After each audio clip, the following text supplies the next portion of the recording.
Bir şey olmaz, bir şey olmaz. Öteki taraftan çok güzel yerler.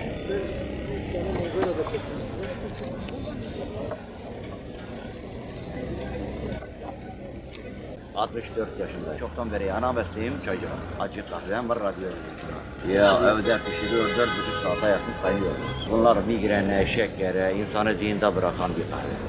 Kakule var içinde, kakuleyle mideyi, bağırsakları birleştiriyor. Çarşıda gezdiriyor, satıyor.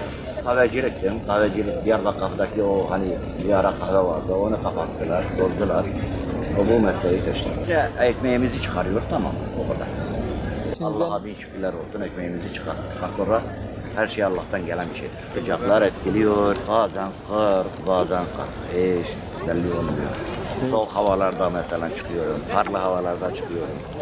İlla ki çalışmak lazım. İlla ki insan bir çalışmazsa o insan iyi işe yaramaz. Şimdiki gençler bilmez.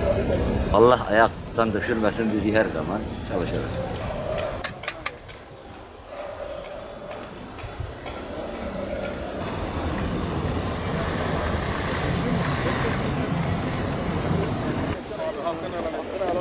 Bizde de Rıdvan Bey var, tanır mısın?